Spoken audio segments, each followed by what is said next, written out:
Hi, my name's Joe Houghton, and this is the Plus One podcast. Dr. Linda Yang is someone I've had the absolute pleasure to work with over the last year, 18 months, something like that. And her programs around intercultural and awareness have been so successful at UC Smurfit, the graduate school where we both work, that I found out this morning that in the next academic year, the intercultural module will be available to every student in the school, which is quite some testament to the success and the importance of that program. So it's going to be really interesting to hear in the next hour some of that story and that journey. Smurfit prides itself on being, one of the top international business schools in the world. And Linda has been absolutely instrumental in kind of leading the way into kind of making that a reality, not just for the staff, but also for the students. So I'm really looking forward to the next hour. Welcome to the podcast, Linda. Thank you so much, Joe, for inviting me to your really, really fantastic podcast series, which I've been thoroughly enjoying myself. So I've been looking forward to this opportunity to have this chat with you.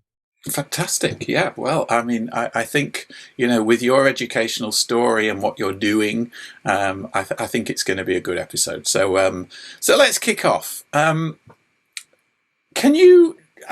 does a girl from Beijing or China anyway, I don't know whether you were from Beijing or whether that was just your first kind of, listed bit of study, but how do you get from Beijing to Dublin with stops in London and Durham and maybe other places along the way? Describe your journey to where we are today.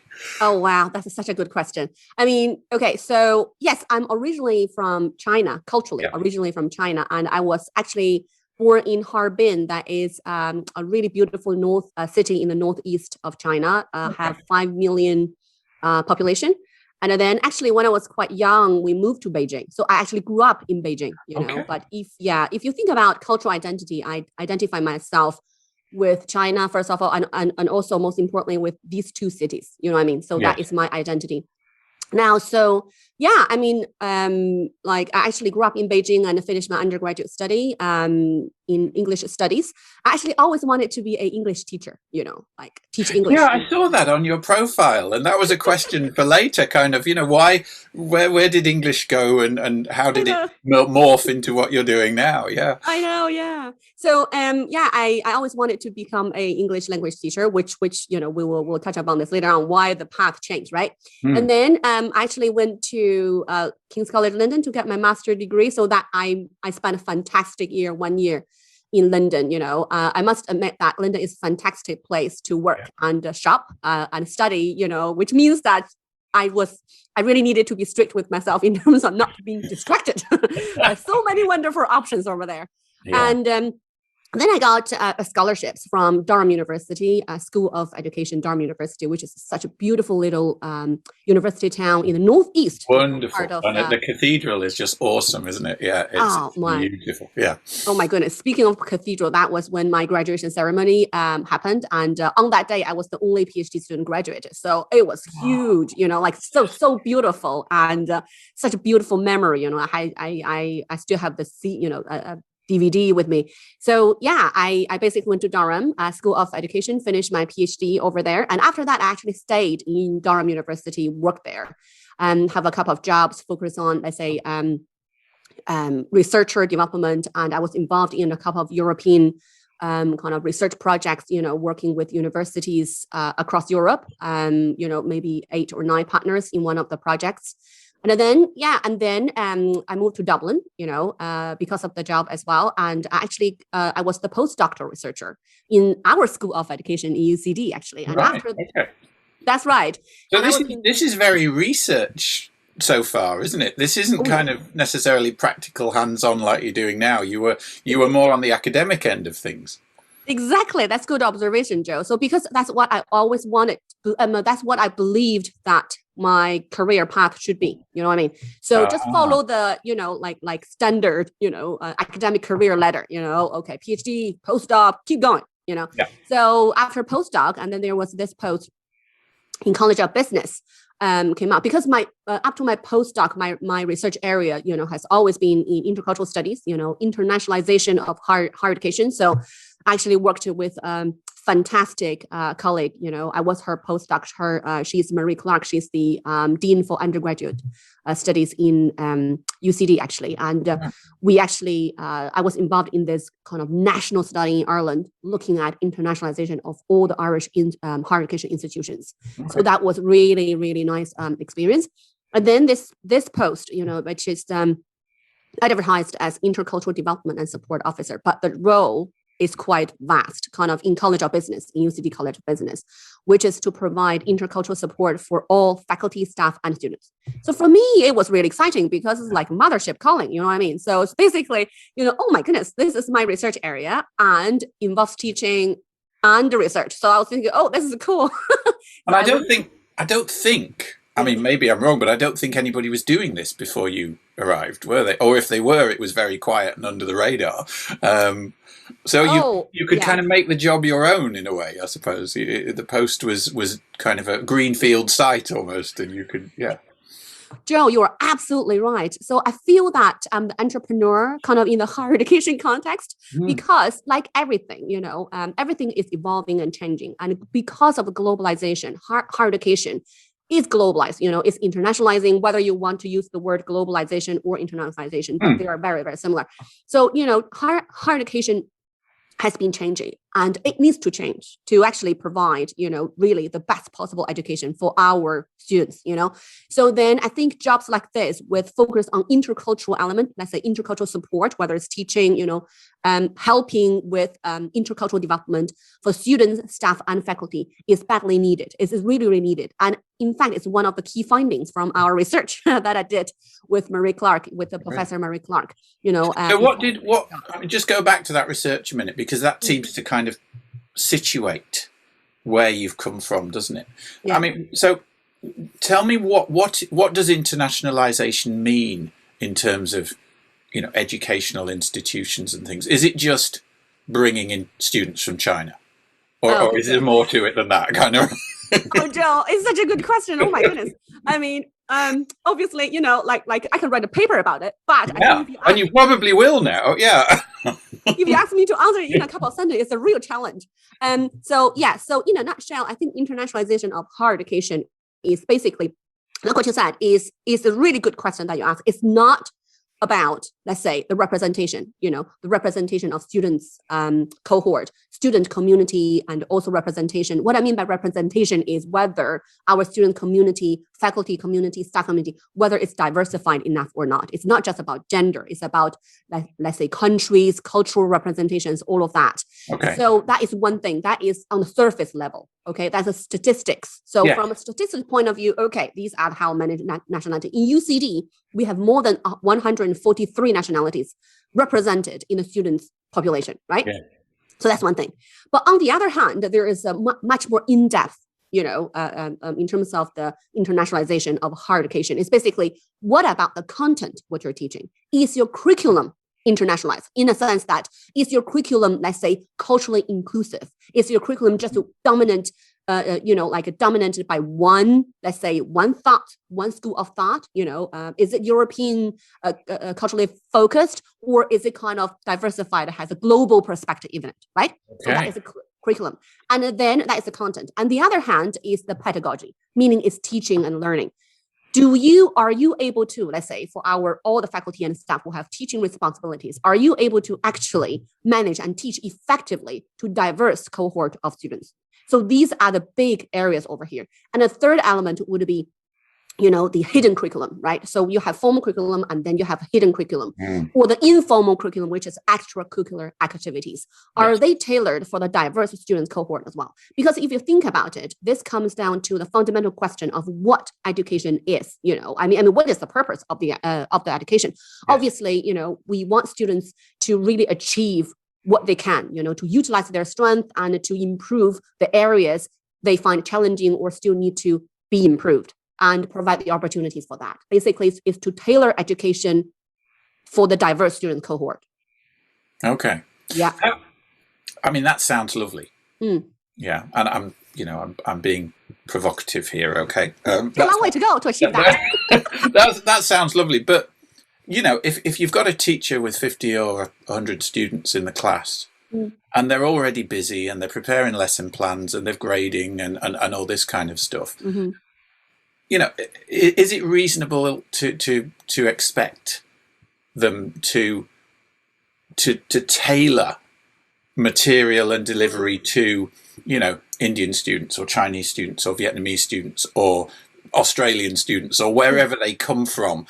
I mean, is that even possible for one teacher to do? Because, you know, you've only got your own set of experiences, and so there must be somewhere in the middle that we meet, mustn't there, on that kind of question? Oh, absolutely, Joe. That's such a good question. I think for any teacher, you know, if you ask any teacher, including myself, it's really overwhelming. You know what I mean? Because yeah, the more you look into this, the more it becomes kind of like, oh my goodness, I mean, there's so much here. I know. When you look at diversity, when you look at accessibility, and we'll come on to those later on as well. Yeah. But it's terrifying, isn't it, when you first dip your toe into this?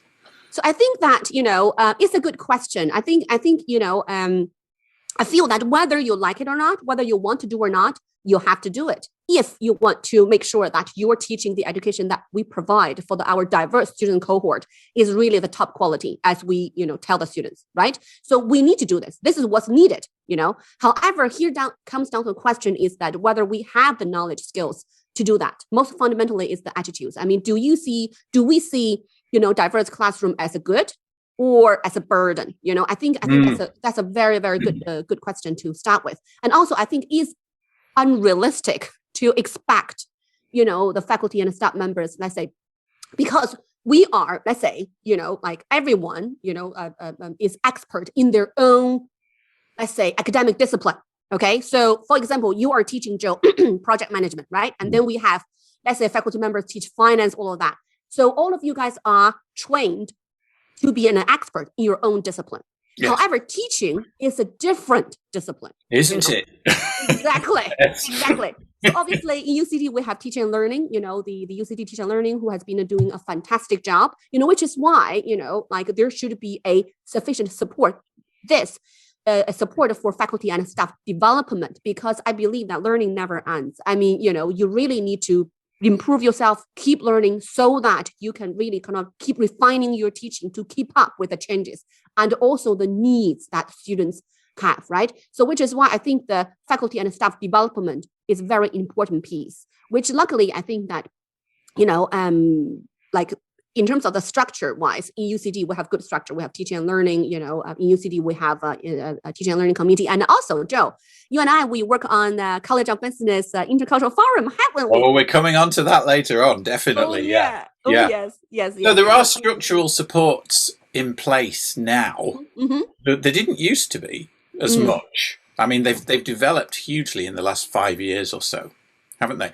I mean, I remember when I came into Smurfit back in 2005, and I got my MBA, and then I got to teach a module or a couple of modules, and I was mentored in by Ken Meets back in the day, and you know, eventually took over the program and co-wrote the program with Ken and created the new program and stuff.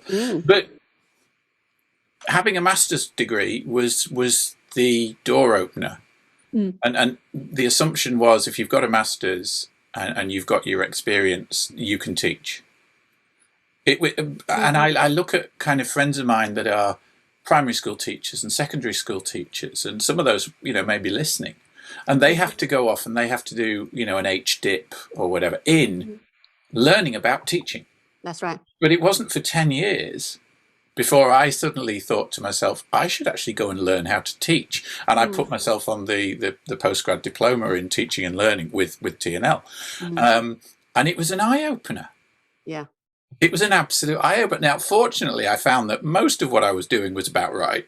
But you know, there were definite areas of improvement. And the more I look into this whole teaching and learning space, and that's why I'm doing the podcast and I'm, you know, putting the book together, is because I think there's so much going on and there's so many possibilities for us as educators that kind of just sensitizing yourself to what's out there and available as to develop your educational delivery, presentation, approach, inclusivity, diversity, all this stuff. And that this is really where you've come and you've just lit a fire, haven't you? You really have. So I mean, that's why I wanted you to come and talk to us today, because it's just such a vast area, and I think a lot of people are probably a bit scared of it. Well, it's always scary to face the unknown. Yeah, Isn't it? To face the unknown. Yeah, I think it is overwhelming, to be honest. I think because this is this is my research area. That is why let's take just CBIF as an example, the College of Business Intercultural Forum, right?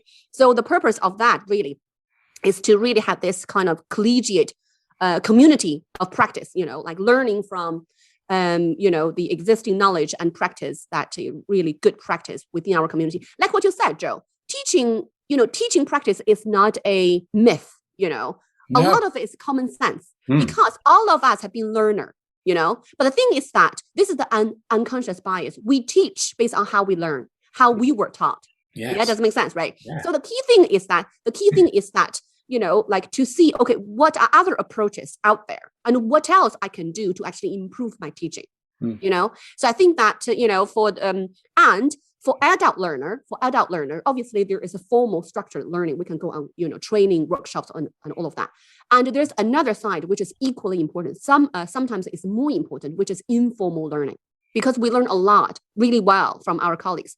It's like you and me, Joe. I mean, we haven't met yet, but we haven't physically met still. Yeah, I know, it's crazy. I know, but we've been learning so much from each other. You see, right? So you have your strength, which is really, really, really impressive. You're a very creative and a very innovative educator, and I keep being impressed by you. You know what I mean? But then I have this expertise in the, like in the diversity, how to deliver culturally inclusive teaching and everything. This is how the community of learning works. That is why we actually, organize all of this really kind of very popular, actually, bite-sized webinar. Our brilliant, our colleague Kathy O'Reilly, she's been the host of the webinar. I acknowledge her here because she's earned it.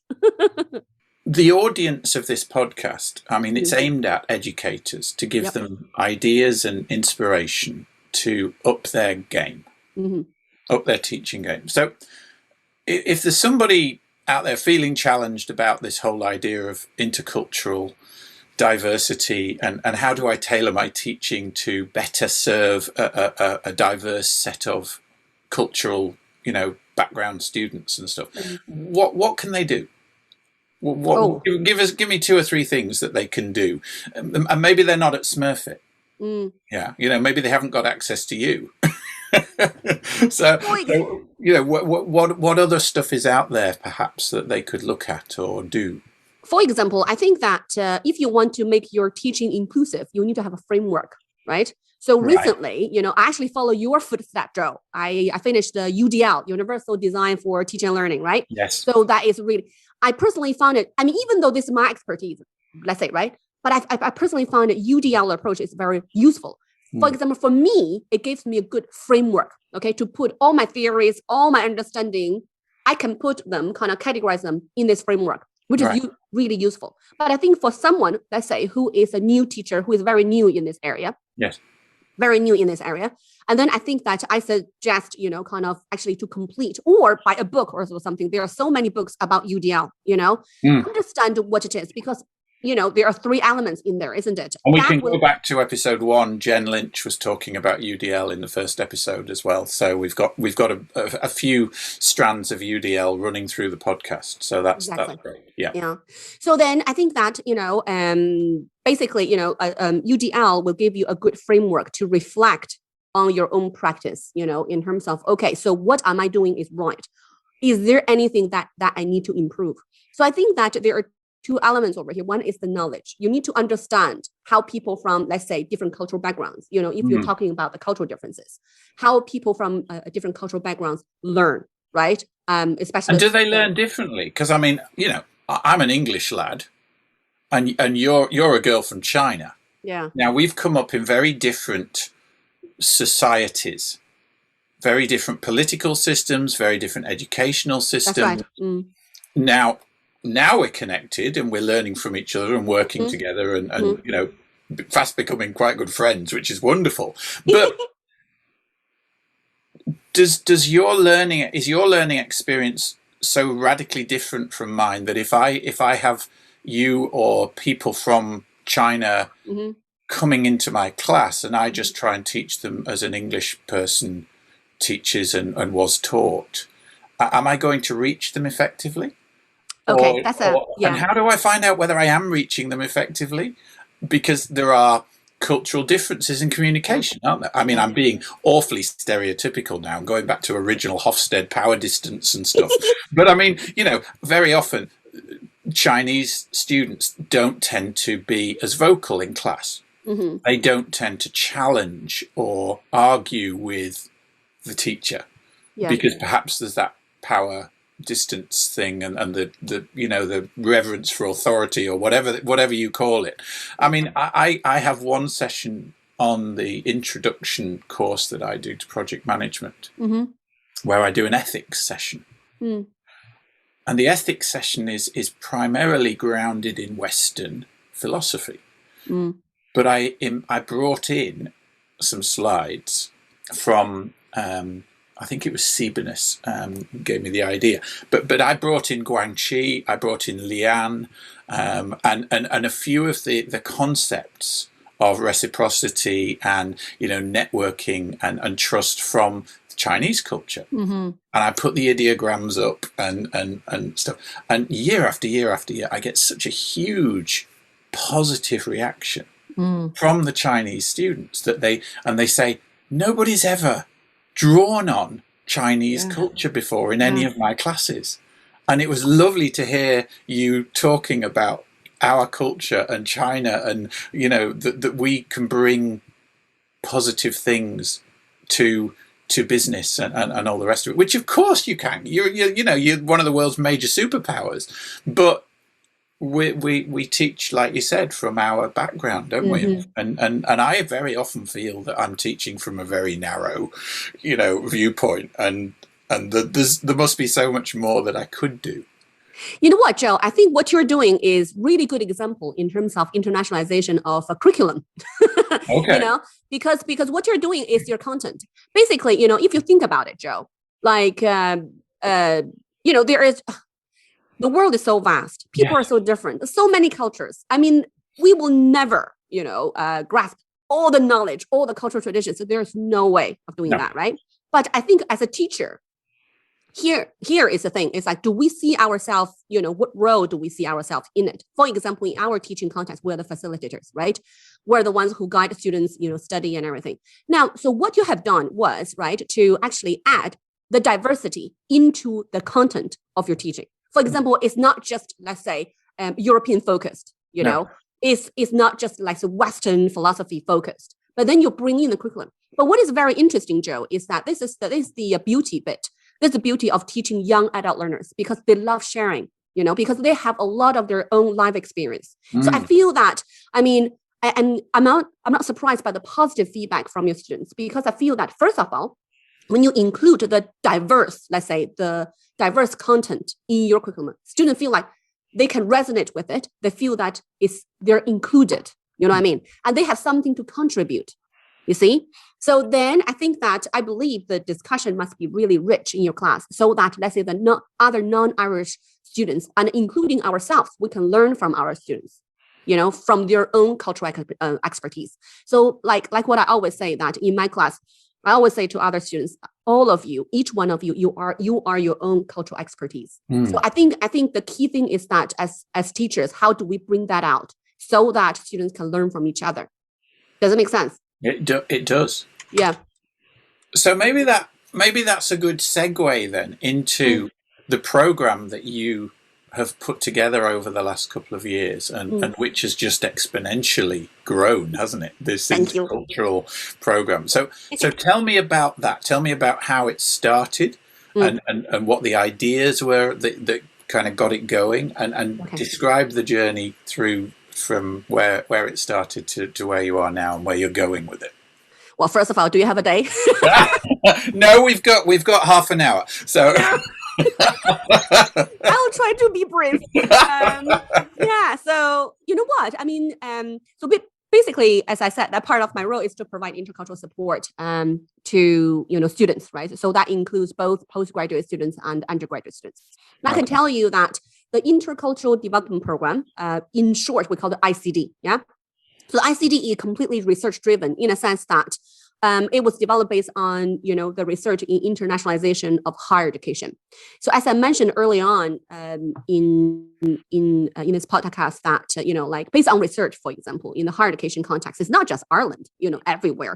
All the popular study destinations for international students, for example, America, Australia, Ireland, UK, you name it, right? New Zealand, Canada.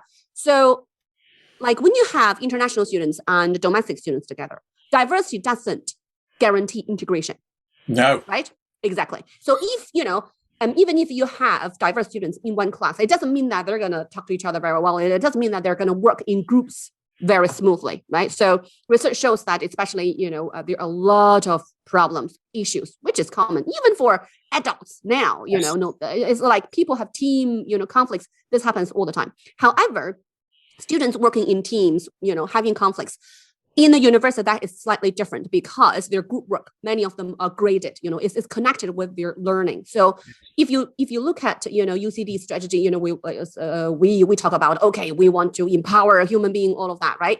So then the purpose of the ICD really is to what can we do to actually enhance, to help students, to give them the knowledge and skills to be able to work well together and develop, and at the same time have this overall development as a person, to be an intercultural, let's say, person, citizen, however you want to call it. So the purpose, so that is the original idea of the ICD. ICD comes in as an intervention, as a problem-solving approach. So the pain point from a university perspective is diverse sets of students are not working well all the time in groups. They're not teams at the time, are they? They're groups. And how do we ameliorate that, or how do we bring them through the forming, storming, norming, performing kind of roles into cohesive teams? Absolutely. All right. Absolutely. So what you need, right? Overall, there are a set of skills that you need, but the core is intercultural and global competencies. The reason why I say it's intercultural and global competencies is because, the concept itself keeps evolving, and, there are different models out there. So people sometimes call it global competency. Some people sometimes call it intercultural competency. But in SmartFit, for the ICD, I use intercultural because what does global competency mean? I mean, does that mean you know where things are on a map? Well, that is part of it. So, I mean, this is such a good question. From my understanding, global competency and intercultural competency, they are the same. They are the same. Okay. But if there's any difference, you can tell is, so maybe there's one element in terms of global competency is your responsibility as a human being for the planet. The sustainability, all of that will come in. Yeah. So the intercultural competency really emphasizes a lot on people's interaction. For example, you and I, when we are interacting, how do we communicate? So then going back to why ICD in place is to really design systematically to help students have the knowledge and skills for them to be able to work effectively together in a diverse learning context in and outside of the classroom. Because hopefully, by developing these set of competencies, they will be able to, form, intercultural friendships as well. Yes. Yeah. And I mean, I suppose developing skills for communication and teamwork outside of the classroom. I mean, certainly in the SMERFIT environment, where a 200 credit module, they may have 24 or 36 hours in class, but then they've got the other 160, 70 hours self-directed learning. So you're teaching them how to do that, are you? You're teaching them how to connect better and interact better outside of the formal. I don't call them lectures because I don't do lectures anymore. I run sessions now. But yeah. Basically, like for the students, I think the fundamental issue is whether they see the value of interacting with someone who is different or not. Different, like could be anything, gender, anything, because culture is everywhere. Culture is not just about national culture. There's it's about, for example, even within Ireland, you have cultural differences as well. So I think the fundamental thing is the attitude. So if the student sees this as a value, then they will put more effort to it. And the ICD is helping them, first of all, with the attitude, and then give them the knowledge and skills and competencies to be able to do that effectively. Right. And you bring, I mean, an energy. I mean, you're just a force of nature. I mean, every time I interact with you, you know, you're smiling, you're energetic, you're enthusiastic, and you seem to put everything of yourself into this, into what you do. So, I mean, that must be infectious. That must kind of communicate to the students. And it does, because I get the feedback from them, you know, and they all come back raving about Linda's classes and Linda's course and all the rest of it. Oh, thank you so much, Joe. Thank you. You see, the thing is that this comes down to why I choose to teach, isn't it? I mean, including yourself, we can choose other professions if they want. If we want, I think I can be a good marketing person. You know, if you think about it, you know. So, but the thing is that I feel that this is what students like because I do annual students experience survey for the ICD program because I want to learn. I want to keep improving my teaching under the program. So the keywords come up is that students say that I'm very energetic. You know, they feel that my energy is infectious. I think that's the word you used, did you? Yeah. And then they enjoy it. So I think that the key thing is because I love what I do. I think I love teaching, and and I get energized from it. And also I love the discipline. You know, I am a true believer of intercultural competency, inclusive teaching, and education should be inclusive. All the opportunities should be available to the students. And then it's up to the students in terms of how much they can achieve. So maybe, and I remember at one point, some of my students told me that, because you're so passionate about it, and you made me want to learn about it.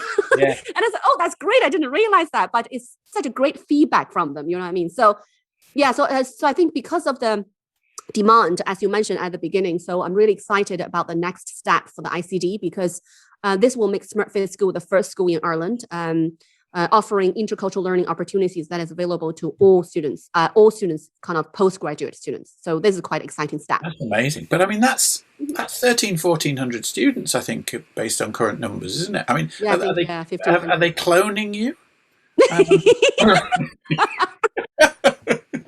Well, hopefully they're not. I mean, well, the thing is that because there are two levels of the intercultural of the ICD program. I think the really tailored for students' needs, and in order to scale, right? So there is a fundamental level, for the fundamentals, and then there's advanced level.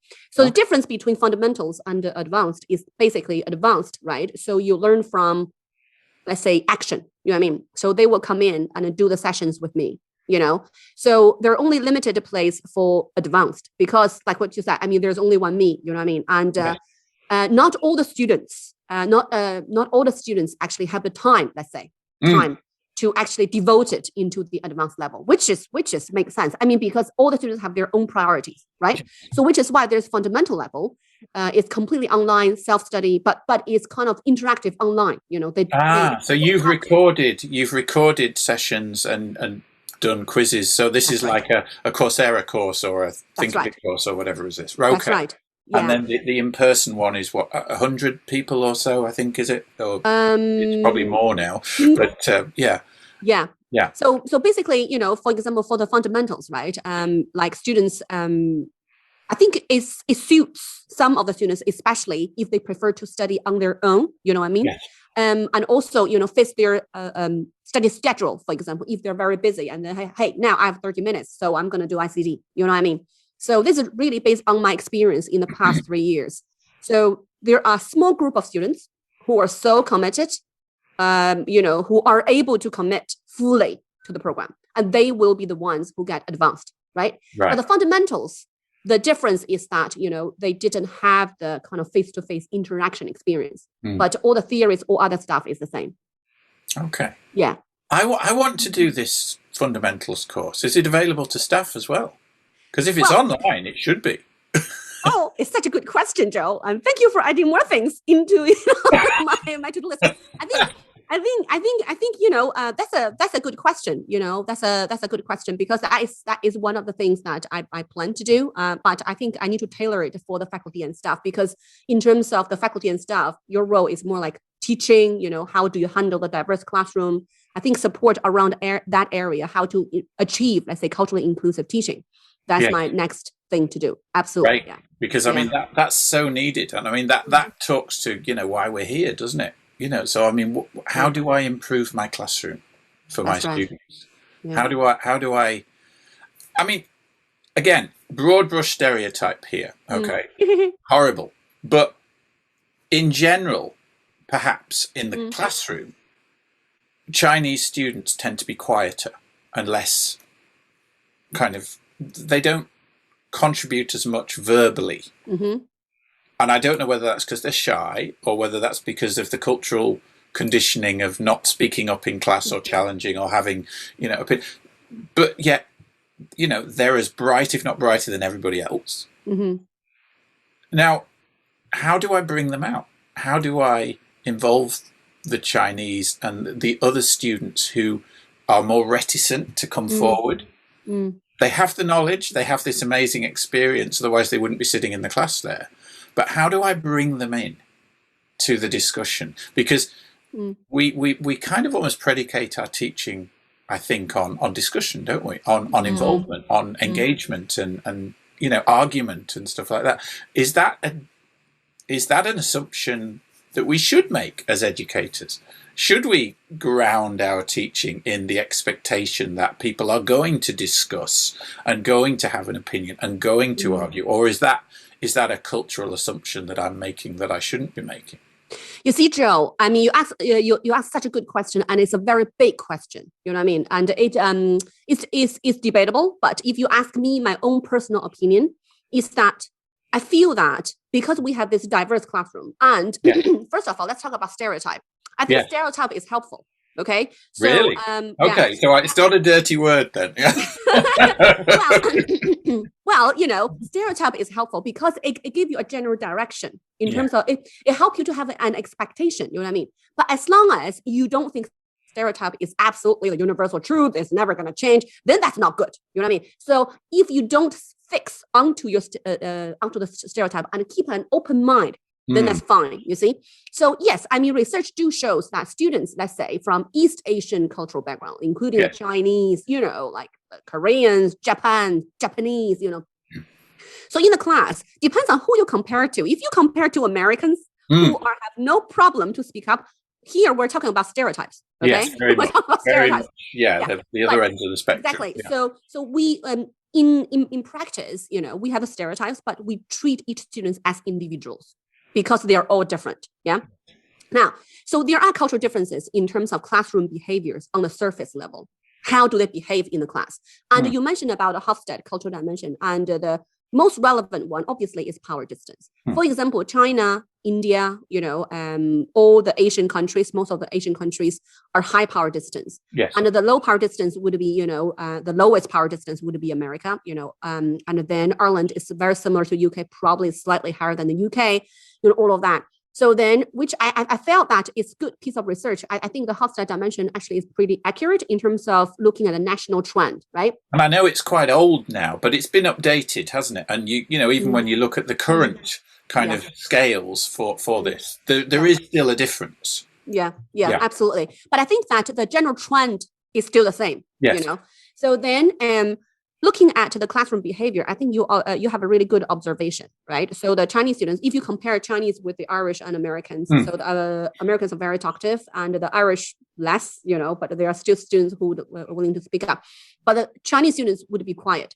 Yes. Now, so as a teacher, depends on what you're teaching. What do you believe effective learning and teaching should be? For example, in the Western context, we need to talk, speak, debate. Oh, yes, that is, active participation. You are great. You must be a great learner. But that is according to your specific culturally believed in terms of what is a good learning, right? Yeah.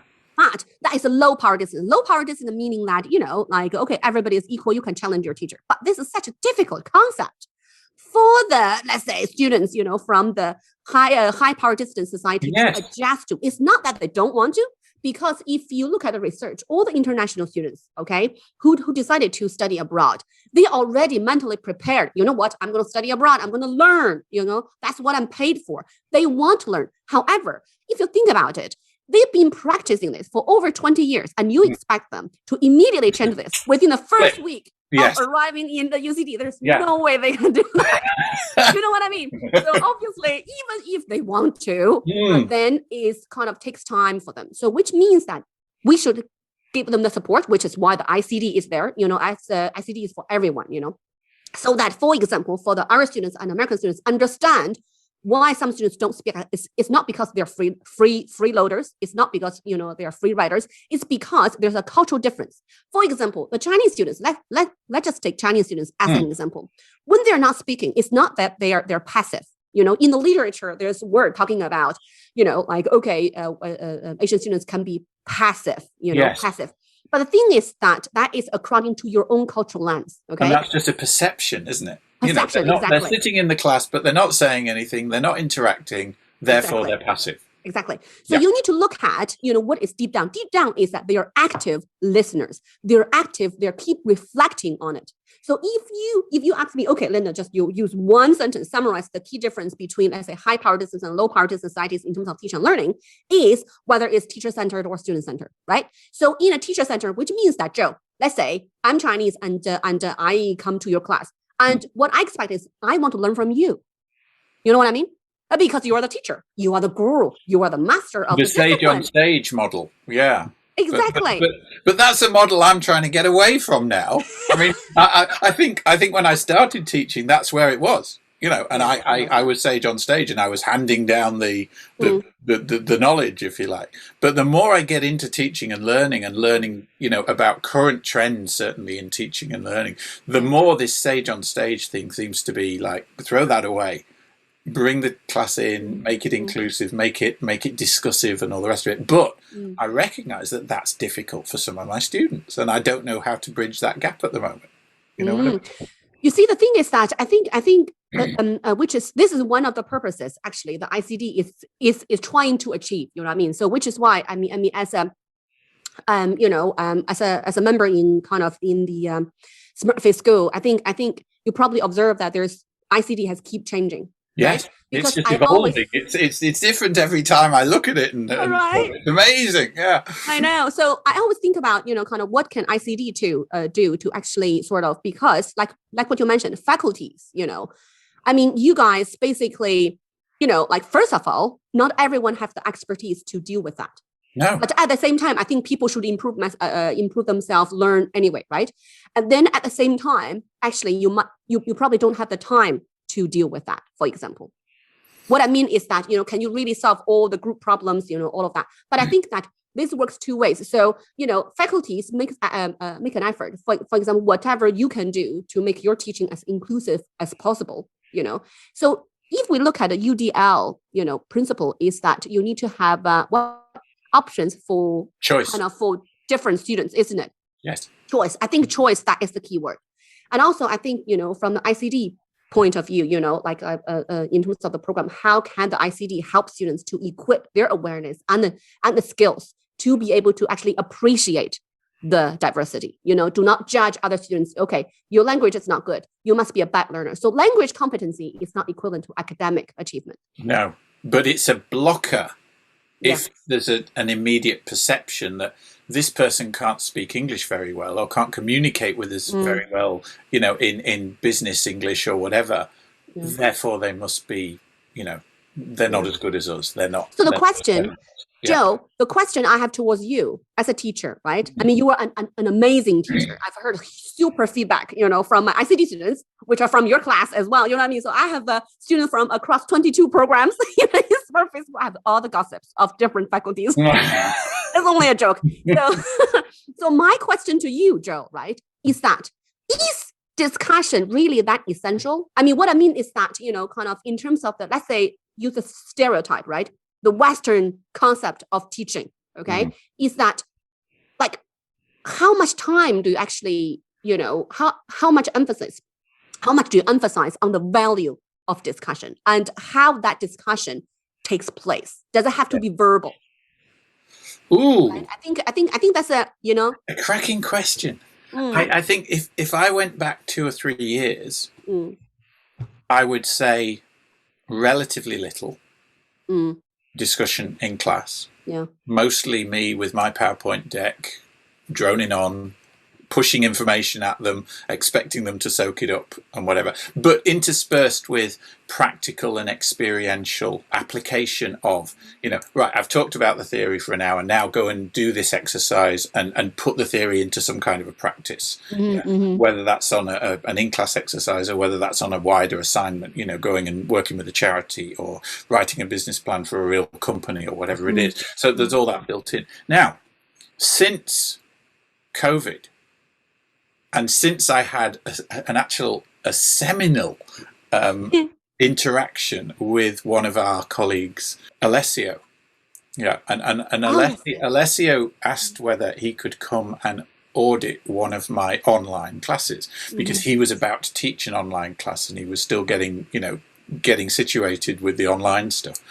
And so I love people coming and auditing my classes because I get another educator's view on what I'm doing.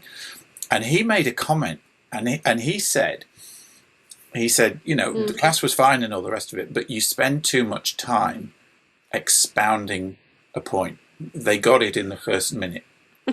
You don't need to spend 10 minutes on it. Yeah. Maybe give them some time then to talk about the point. Yeah. And it was a light bulb going on in my head when he'd said that. It was, I'll never forget it. It was such a really good inspiring insight. Yeah. So what I'm trying to do now, and it's difficult because I think a lot of us as educators like talking, and to actually build in stops where I stop talking and I let them talk now, and you throw them into break. And this is where Zoom has actually been really, really useful. Because the breakout rooms function is fantastic. You can just mix and match them randomly. I mean, if they're in a classroom, you've got them sitting at a table and the 4 of them sitting at the table. And unless you actually say, right, everybody move to a different table now, and that takes 5-10 minutes to happen.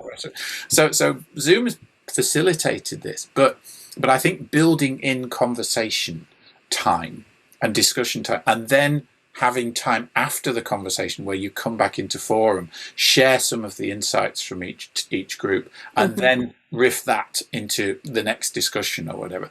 I mean, that's quite a powerful model that I'm now increasingly using. There was also a post by a high school teacher in the States, Rob McIntyre. I'll put the link in the show notes. 6-9 months ago.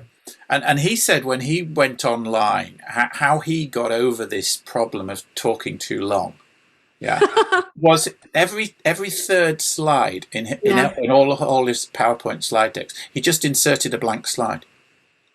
Oh, that's really clever. And it was just, when you get to the blank slide, stop talking. And I thought that was such a simple but easy intervention. Oh, that's really clever, isn't it? Isn't it? Remind us, hey, time to take a break, Just blank slide. Talk time. Yeah. I like that. Actually. I like that. Yeah. So I don't know. I don't know whether discussion as a study tool, I mean, so much of the teaching and learning work that's going on at the moment and the conferences I'm going to and the Innovation Academy and all the rest of it, they say this is the way to do it. This is the way to do it. Have your students talk. Co-created learning, that's a big thing at the moment, isn't it? And all the rest of it.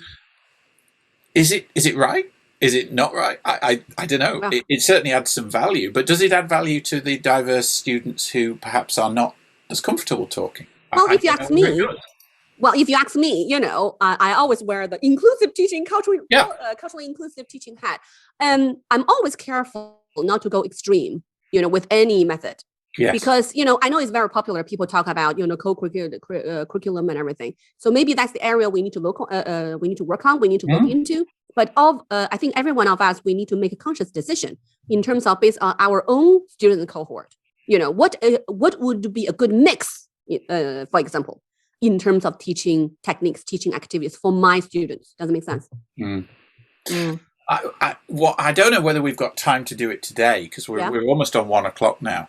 I mean, maybe we'll have another session. But I think one thing that might be really interesting that you could bring from your background to that discussion would be some ways to inform teachers and, professors and whatever on, well, how do I measure this? How do I turn my teaching into research? And what questions do I ask my cohorts each year to elicit, if you like, the right changes?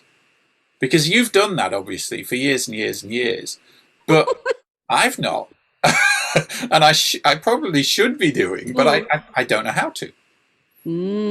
I think. Well, first of all, right. So this is a big question, Joe. Okay. I know, and I know we've only got 3 minutes left, so I know it's the wrong time to have asked it. But you see, the thing is that I don't. What I do, right, is that at the end of my teaching, I mean, every class, I actually ask the students to give me evaluation. Simply because, like what I said, because I love teaching, I want to improve my teaching all the time, and that is a primary reason why I ask them to do that. But then, for example, how I improve the program. For example, I would ask them to fill in the end of the year survey, things like that.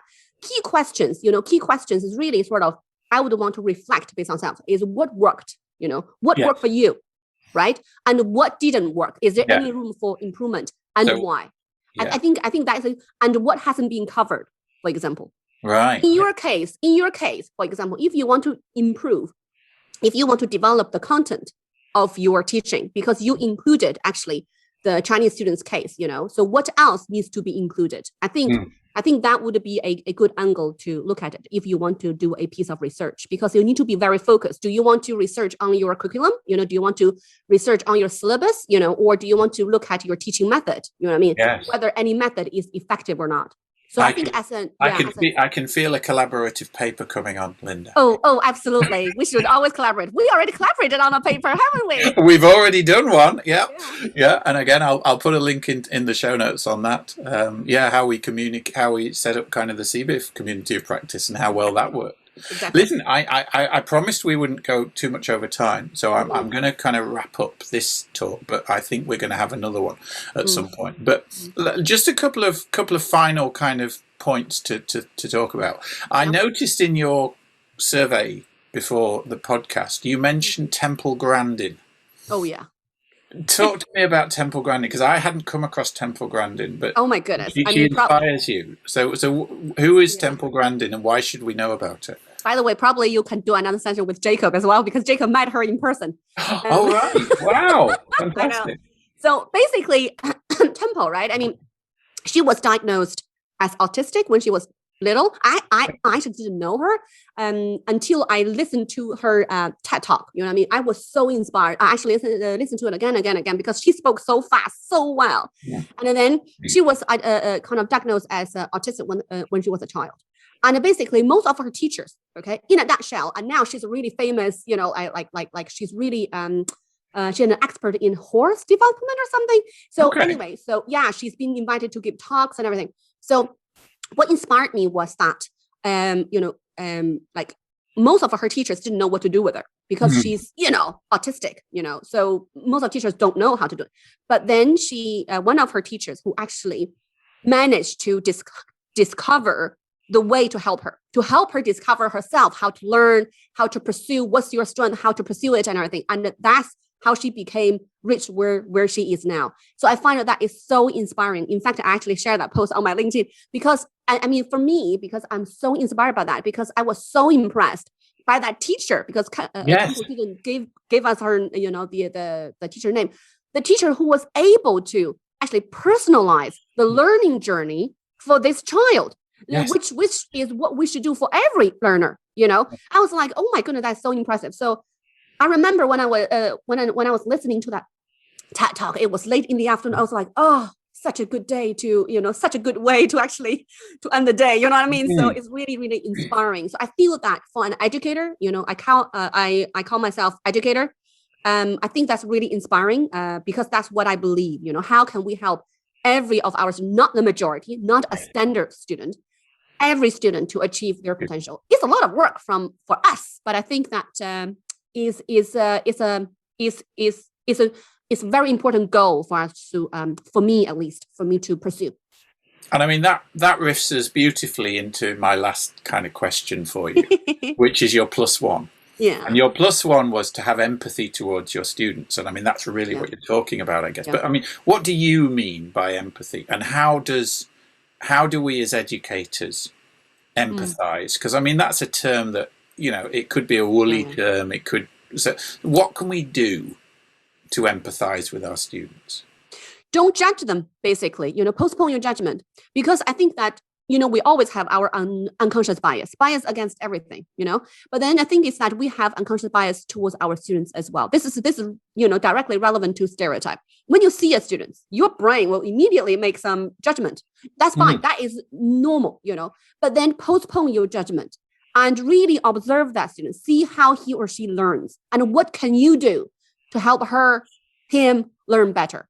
You know, that is what I mean by empathy. Rather than judging the students, you know, see them as a problem or see them as why, you know what I mean? So always postpone judgment. Okay, is there anything, you know, I can do to help that student in any way to learn better? So that's what I meant by empathy. I think postpone judgment is just so important. So that's a lovely point. And I'd never really conceptualized that in such a cogent way. That's a wonderful way of summarizing it, Linda. I'm so glad you came on. we're I think over the hour now, so we'll draw a close here. But I mean, what a super discussion. You know, thanks for sharing your passion. And I mean, you know, that's what comes over with you, Linda, as an educator and as a person. You're just so passionate, and it is infectious, and it clearly resonates with all the students and the faculty that I hear about what you've been doing and see what you've been doing, and I'm constantly inspired. So it's been great to have you on the show today, and thank you so much for coming. Thank you so much for inviting me, Joe. It's been a fantastic talk, and you keep inspiring me as well, you know, so really thoroughly enjoyed it. Fantastic. Okay.